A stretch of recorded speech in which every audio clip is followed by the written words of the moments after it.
Bienvenida a esta exploración a fondo. Hoy nos metemos con la figura de Jorge Vilda. Partimos de una entrevista reciente, bastante larga, donde el ex seleccionador femenino español repasa, pues toda su carrera. Eso es.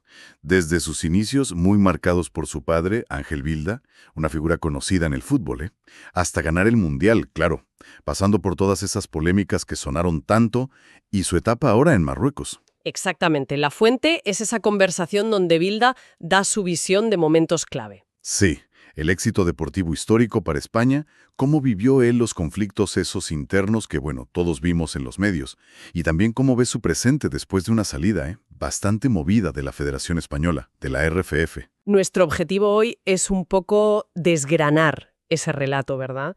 Entender su punto de vista sobre cómo creció el fútbol femenino con él, su versión de los choques con algunas jugadoras, el coste personal de la polémica y qué busca ahora en Marruecos. Vamos a ello. Venga. Empecemos por el principio. Vilda casi que se crió en el fútbol de élite. Su padre, Ángel Vilda... Hombre, claro. Estuvo con Luis Aragonés en el Atli, con Cruyff en el Barça, con Heinkes en el Madrid de la séptima, casi nada. Creció viendo a leyendas, vamos. Sí, él cuenta anécdotas de crío, que se hacía de sparring para Stoichkov, que si intentaba quitarle la pelota a Guardiola en la Masía, una inmersión total desde pequeño, la verdad. Quiso ser futbolista, Estuvo en la cantera del Madrid. ¿Ah, sí? No sabía eso. Sí, pero tuvo problemas de rodilla, creo que en los tendones rotulianos, y pues esa puerta se cerró. Y ahí es cuando, parece, se centró ya en ser entrenador. Exacto. Estudió INEF, se sacó todos los títulos, hasta el UEFA Pro, que además cuesta más años si no ha sido jugador profesional, Claro. Y él dice que le echó muchísimas horas, menciona más de 10.000 horas, entrenando en el Canillas antes de entrar en la federación. O sea que lo tenía claro. Se nota la vocación ahí. Él mismo lo dice, que sintió esa llamada. Y que tocó todos los palos, asistente, entrenador de porteros, viene de familia, está claro. Y luego 17 años en la RFF, siempre con las selecciones femeninas. Y es interesante cómo él marca el punto de partida. Dice que cuando empezó, España ni se clasificaba para las Eurocopas. Al cual. El Mundial que ganaron fue solo el tercero al que España iba.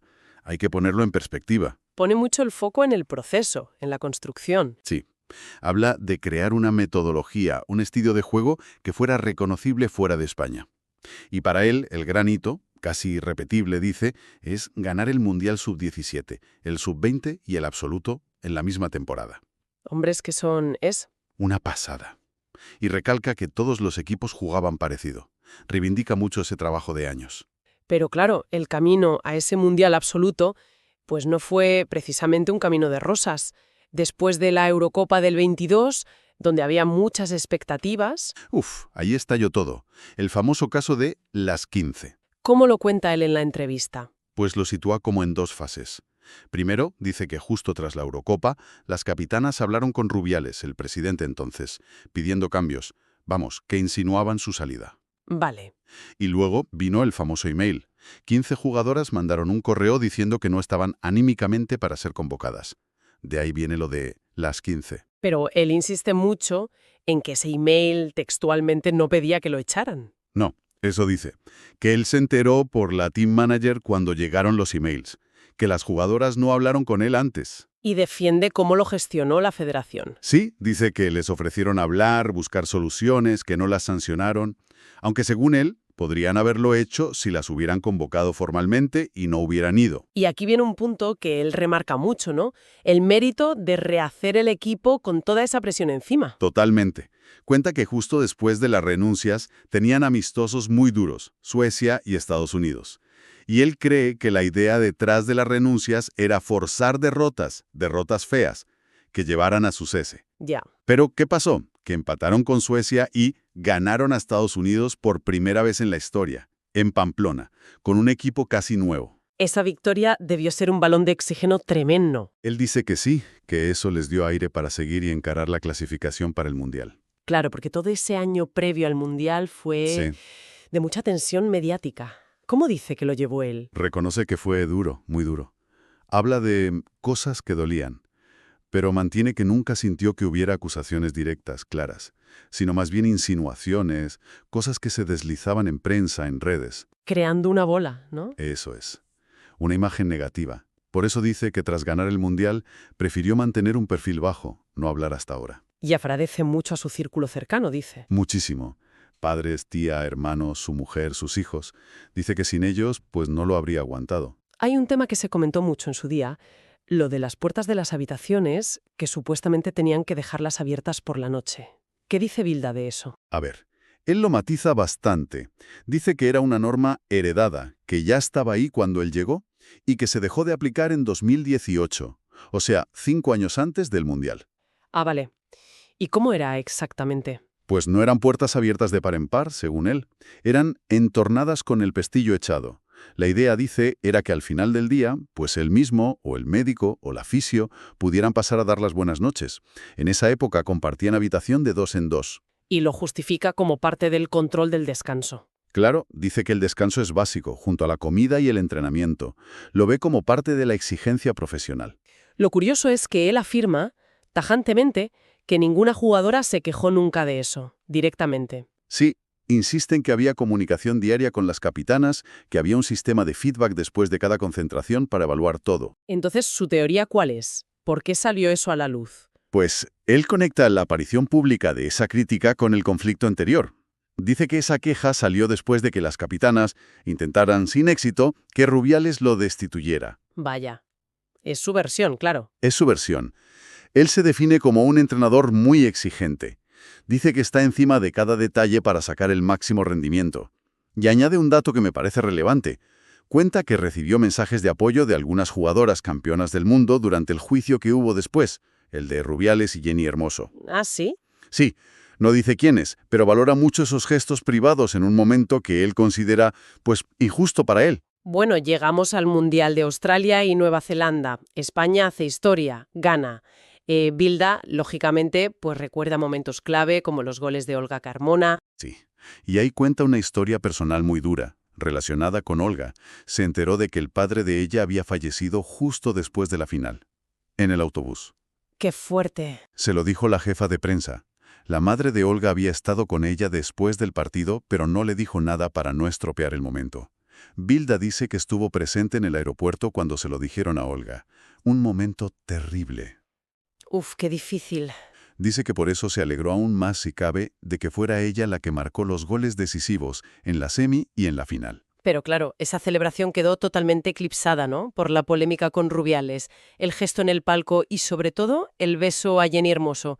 ¿Qué comenta él? Del gesto en el palco, dice que no lo vio en directo, que estaba mirando a las familias, que lo interpreta como efusividad de Rubiales, quizá también hacia él, por haber superado juntos la crisis de las 15. ¿Y del beso? Del beso y lo que vino después. No entra en detalles sobre el acto en sí, pero sí opina que Rubiales pidió perdón muchas veces, que se arrepintió, aunque también cree que ya iban a por él, y que cualquier cosa que hubiera hecho, pues se habría usado en su contra. Es su lectura.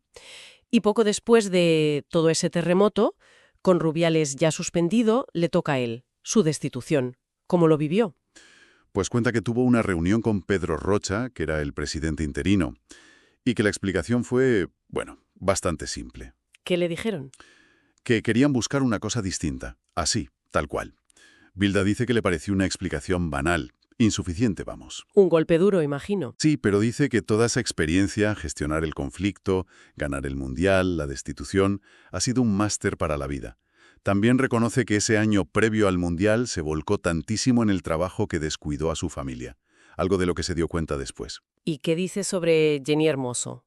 ¿Cómo habla de su relación con ella? Pues mira, explica que la conoce desde 2006, de la sub-19, o sea, casi 20 años de relación profesional. Mucho tiempo. Admite que le sorprendió la actitud de ella después del Mundial y lamenta mucho que toda esta polémica haya, digamos, tapado el éxito deportivo. También menciona de pasada su absolución en el caso judicial, ¿no? Sí, en el derivado de la denuncia de Hermoso contra Rubiales. Él estaba investigado por presuntas coacciones y fue absuelto. Y apunta eso que las absoluciones no suelen tener tanto eco en los medios. Es interesante porque reflexiona sobre si debió ir a hablar con Hermoso después del beso. Sí, admite que pensándolo después dice igual podía haber ido, pero se justifica diciendo que en ese momento pues no le dio la importancia que luego tuvo todo. Considera que las consecuencias fueron desproporcionadas. Esa es la palabra que usa. Dice que no ha vuelto a hablar con ella. Su salida de España fue rápida, pero su vuelta a los banquillos también. 2 semanas después del cese, llamada de Marruecos. Sí, cuenta que le llamaron el director deportivo y la directora general del fútbol femenino marroquí. Fue para allá, vio las instalaciones. El complejo Mohamed VI, ¿no? Ese. Dice que son impresionantes. Se reunió con el presidente de la Federación Marroquí y le convenció el proyecto. Dice que le pareció real, con apoyo desde arriba, desde la monarquía, y no solo fachada. ¿Y aceptó rápido, entonces? Sí, enseguida. Su objetivo allí es intentar replicar el modelo español. Sabe que lleva tiempo, claro. ¿Ya ha tenido algún resultado, no? Sí, ha sido subcampeón de la Copa África. Perdieron la final con Nigeria, que es la gran potencia africana. Y ahora, el gran reto es clasificar a Marruecos para el próximo Mundial. Y está adaptando sus métodos, por lo que cuenta. Sí, menciona por ejemplo una concentración larguísima, de casi 3 meses, antes de la Copa África, para intentar suplir la diferencia física que él nota con otras selecciones del continente. Asegura que sigue siendo igual de exigente y que busca tener buena comunicación con las jugadoras marroquíes, que se siente muy implicado. Al final de la entrevista, Bilda deja caer algunas reflexiones más generales sobre gestión de equipos, sobre fútbol. Sí, llama la atención una cosa que dice sobre gestionar vestuarios. ¿El qué? Considera que gestionar egos y dinámicas en equipos femeninos es más complejo. Usa una metáfora curiosa. Dice que hay más variables, como A, B, C, D, E, G, H y J, mientras que en los masculinos sería más sencillo. A, B, C. Es una visión particular, desde luego. Sí, y luego remarca mucho un pilar para él, la disciplina. Suelta una frase muy tajante. No hay éxito sin disciplina. También habla de futuro, ¿no? Le gustaría entrenar un equipo masculino. Confirma que sí, que le atrae la idea. De hecho, revela que tuvo ofertas de clubes europeos justo después del Mundial. Anda. Sí, pero ya se había comprometido con Marruecos. Y también elogia mucho a Xavi Alonso. ¿Por qué? Porque le dio clase en el curso de entrenador UEFA Pro, junto a Xavi Hernández y Raúl. Dice que ya se le veían maneras y que está convencido de que triunfará en el Real Madrid. Y claro, le preguntan por sus sucesoras en España, Montse Tomé, primero, y ahora Sonia Bermúdez. Sí, Explica que a las dos las conoció como profesor en sus cursos y que fue él quien las metió en la estructura de la RFF. con Montse Tomé, ¿qué relación tenía? Dice que la fichó como su asistente y seleccionadora sub-17, y que su plan, y se lo dijo a ella, era que fuera la futura seleccionadora absoluta. Afirma que le mandó un mensaje felicitándola cuando la nombraron, pero que no tuvo respuesta, y que su destitución posterior le parece llamativa, aunque no sabe los motivos internos. ¿Y sobre Sonia Bermúdez? Pues parecido, fue profesor suyo, ella había sido jugadora a sus órdenes al principio, pero luego dejó de llamarla, y Bermúdez le criticó públicamente en su día. Vaya, pero Bilda dice que no le guardó rencor, que la contrató igual para la base, para que se formara como entrenadora, ve su ascenso ahora a la absoluta como rápido y dice, bueno, pues el tiempo dirá. Bueno, pues hemos recorrido la versión de Jorge Bilda de su propia historia reciente.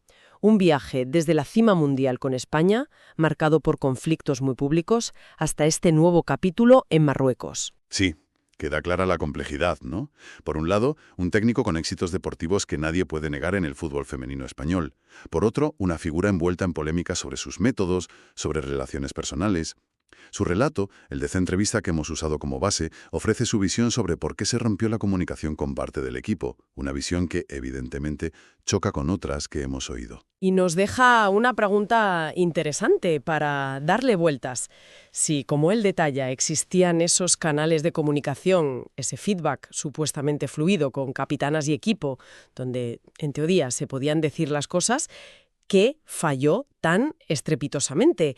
¿Qué factores, quizá no dichos por él o vistos de forma muy distinta por las jugadoras, explican esa desconexión tan brutal que llevó a la crisis de las 15 y a todo lo que vino después? Es la gran pregunta, ¿no? Sobre esas dinámicas internas a veces tan opacas en los grupos de altísimo rendimiento. Pues con esa reflexión ahí flotando cerramos esta exploración. ¡Hasta la próxima!